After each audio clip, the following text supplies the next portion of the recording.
तभी वह सरस्वती कहती है, नहीं, ये शादी आज होगी, ये नहीं रुकेगी, क्योंकि मैं और मेरी बहन दोनों यही चाहती थी कि हम एक ही दिन और एक ही साथ एक ही घर में जाएंगी। तो आज ऐसा ही होगा।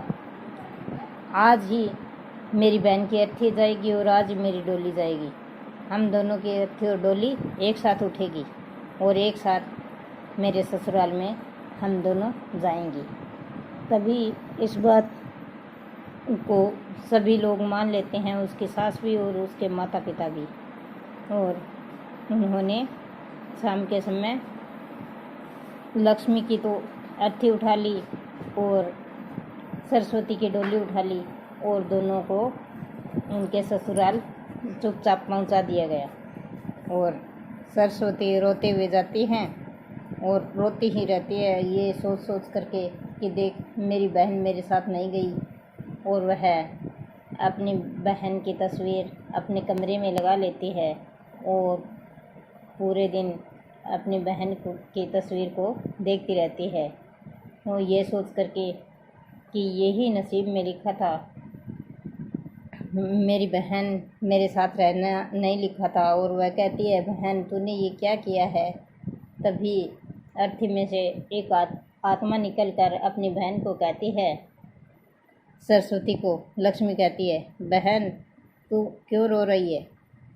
यही होता है सभी के साथ, जैसे एक डोली उठती है तो एक अर्थी तो उठनी ही होती है। जब एक अर्थी उठती है तभी एक डोली उठती है, तो तू चिंता क्यों कर रही है। ऐसे कह करके वह आत्मा फिर से जाकर अपने स्थान पर सो जाती है और वो ये भी कहती है कि तुम हमेशा खुश रहेगी। और उसके बाद उसके ससुराल वाले लक्ष्मी का दाह संस्कार कर देते हैं और हमेशा के लिए सरस्वती अपनी बहन को याद करती रहती है और तस्वीर टांगे रखती हैं। और अगर मेरी कहानी आपको पसंद आई है तो लाइक शेयर सब्सक्राइब ज़रूर करें और बेल आइकन दबाएं। धन्यवाद मेरी पूरी कहानी सुनने पर। रामदास बहुत ही गरीब आदमी था, उसके कोई संतान नहीं थी। बहुत साल बाद दो जुड़वा लड़कियां उसकी पत्नी को पैदा हुई तो वह बहुत खुश हुआ कि मेरे घर में लक्ष्मी आ गई। और दोनों का नाम उन्होंने लक्ष्मी और सरस्वती रख लिया। जब लक्ष्मी और सरस्वती कुछ बड़ी हुई तो वे दोनों आपस में बहुत ही प्रेम करती थी और दोनों एक साथ ही खाती, एक साथ सोती, एक साथ ही खेलती। और थोड़े वर्षों बाद वह जवान हो गई तो रामदास खेत में जाता तो वे दोनों बेटियां अपने पिताजी को खाना देने के लिए जाती। तभी वहाँ एक मज़दूर आता है और रामदास से कहता है कि अरे, ये तुम्हारी बेटियां हैं। तो रामदास कहता है, हाँ। तो कहता है, आपकी बेटियां तो बहुत ही सुंदर है और ये तो जवान भी हो गई है, तुम कहो तो मैं इनके लिए कोई अच्छा रिश्ता ले आऊँ। तभी रामदास कहता है, अरे भाई, ये कोई पूछने की बात नहीं है, मैं कई दिनों से सोच रहा हूँ कि कोई अच्छा रिश्ता मिल जाए। मेरी बेटियाँ बहुत ही संस्कारी है और दोनों आपस में बहुत प्रेम करती है। तभी दोनों बेटियाँ कहती है, अंकल, हम दोनों एक ही घर में शादी करेंगे, हम अलग अलग शादी नहीं करेंगे। तो कहता है, चलो ठीक है, मैं दोनों के लिए एक ही घर में दो लड़के देख देता हूँ। तो वह कुछ ही दिनों बाद दो लड़के देख लेता है और वह रिश्ता लेकर के रामदास के घर पर आ जाता है।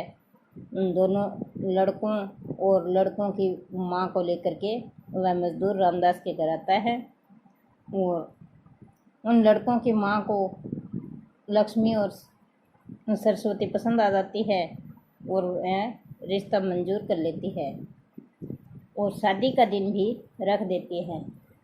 जिस दिन उन लड़कियों की शादी होनी थी उसी दिन वह मज़दूर आया खेत से और कहने लगा, अरे भाई, बहुत ज़रूरी काम है, आपको तो खेत में जाना पड़ेगा आज। तभी रामदास खेत में चला जाता है। वो कहता है, मैं भी आ जाता हूँ एक बार खेत। में ज़रूरी काम है। तो सुबह जल्दी गया था, लेकिन दोपहर तक वह नहीं आया। तभी दोनों बेटियां कहती है, माँ पिताजी अभी तक नहीं आए, हम खाना देकर आ जाती हैं पिताजी को।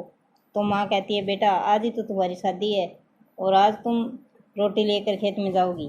तो कहती है, कोई बात नहीं माँ, आज हमारी शादी है इसीलिए तो जा रही हैं। आज हमारी शादी है, आज आखिरी दिन तो हम हमारे हाथ का खाना हमारे पिताजी को खिला दें। तभी माँ खुश हो जाती है और अपनी बेटियों के हाथ में उनके पिताजी के लिए खाना दे देती है। तभी दोनों बेटियां खेत में चल दी और रास्ते में लक्ष्मी को सांप ने डस लिया। तभी लक्ष्मी कहती है, हाय मुझे सांप ने डस लिया। तो सरस्वती घबरा जाती है और रोने लगती है। वो कहती है कि अभी तो तुम्हें हॉस्पिटल ले जाना पड़ेगा। और वह ज़ोर ज़ोर से चिल्लाती है और लक्ष्मी को अपने कंधे पर बैठा कर चल देती है। तभी गांव वालों ने देख लिया, तो गांव वाले उसे कोई गाड़ी में बैठा करके हॉस्पिटल पहुंचा देते हैं। और हॉस्पिटल पहुंचने से पहले लक्ष्मी के प्राण छूट जाते हैं।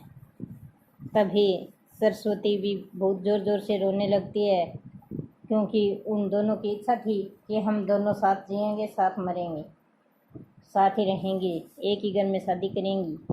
तो उसे इस बात से धोखा था कि मेरी बहन मेरे साथ मेरे ससुराल नहीं जा पाई और पूरे घर वाले भी रो रहे होते हैं। तभी उनकी सास और वो दोनों लड़के आ जाते हैं और उन सभी घर वालों को धीर बंधाते हैं। और उन लड़कियों की सास आकर के कहती है, आज ये शादी रुकेगी नहीं होगी। तभी